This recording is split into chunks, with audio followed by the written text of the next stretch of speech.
Hey guys, Ryan here for Bender Wins. Hope everyone's doing well today. Here with your daily free picks. Alright guys, so we had a really good day yesterday. We went 4-0, but above and beyond that guys, we hit a really nice 2-unit play. And we got a plus 150 underdog for you guys as well. So really good. We've now won 4 out of the last 5 days. And hopefully we can keep that going today.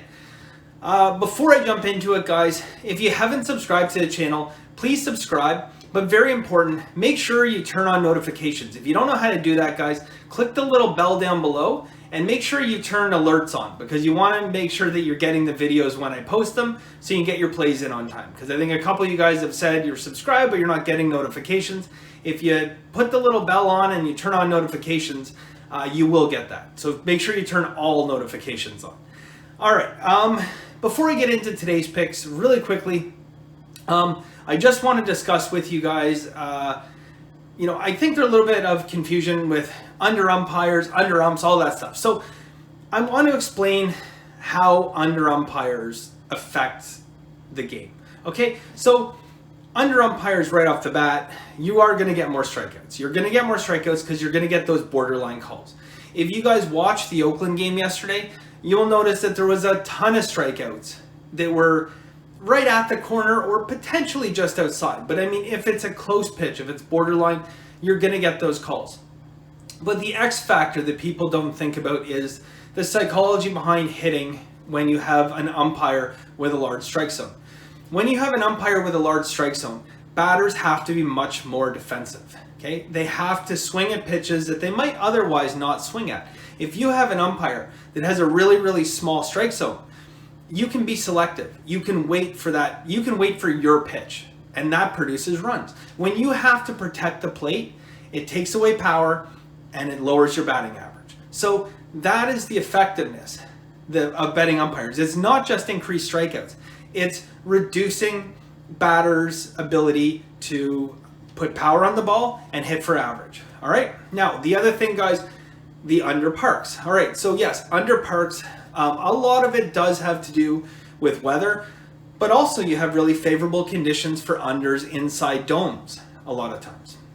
On the flip side, there's over parks, right? So obviously, if we think over parks, what's the first thing comes to mind? Colorado, right? Colorado is a notorious over park because of its elevation. Its elevation, and also guys, if you're going to be betting on sports, professionally, even semi-pro, you're going to do it seriously, you need to look up something called ADI, or Air Density Index. And you have to understand the Air Density Index and its impact on baseball. So when you have dense air, okay, dense air is thicker air. When you have dense air, two things happen. One, the ball will not travel as far. This is in ballparks like Oakland, San Francisco, Seattle, where there are, more moisture in the air. It actually grabs onto the ball. The other thing that happens when you have moisture is when a pitcher throws a pitch, he is putting rotation on the ball. When the ball is going through the air, it is actually creating friction. And the friction from the air is causing the ball to spin and drop more. So when you throw a cutter or you throw a breaking ball, that ball in high dense air is going to break more. When you are in a place like Colorado, I don't care how good your curveball is, it is not going to drop near as much. If you have a fastball that has just a little bit of tailing movement on it, it's probably going to go dead straight in Colorado. Now, pitchers these days throw much faster than they used to, but what makes pitchers so hard to hit is not the fact that they can throw 96, 97. Players can hit that. It's 96 or 97 with movement. And when you're pitching a ball in Colorado, where the air density index can be very low and there's very little moisture in the air, it's very thin air too, that ball is going to travel basically straight. So not only is that ball going to travel straight, so you can tee it up, but when you do tee it up, there's much less resistance and the ball can travel up to 20% further. So when you talk about 20% further, when you hit a 300-foot pop out in any other stadium, add another 20% to that, that's 360 feet, that ball's out of the park. So that's just a little bit of tidbit information, guys, about under umpires, under parks in there, and over park as well. So I'm going to get into today before I get into it, guys, I have a proposition for you. I have 2 plays for you guys today. I have 2 plays. I have another play in the night game. I'm going to hold on to it, guys, because I'm going to do a little challenge. If you guys can get this video up to 100 likes and share the video 25 times, either on Facebook or Twitter, I don't care which. If you can get 100 likes, share the video 25 times, Facebook or Twitter, I will release another video tomorrow doing tomorrow's games as well. Or, pardon me, I'll release another video tomorrow doing the night game as well. All right, so a little challenge for you. I'm going to jump into tomorrow's the 2 games that I do have for you guys. All right, so both 1-unit plays. The first game, guys, we have LA Dodgers and Arizona. So LA Dodgers, Arizona. I tell you guys a little system here. Day games. So now when I say day games, I'm talking about from noon till 5 p.m. played in a dome, where the total is 8.5 to 9.5. Those go under 299 times, go over 215 times. That's good for 58.2%.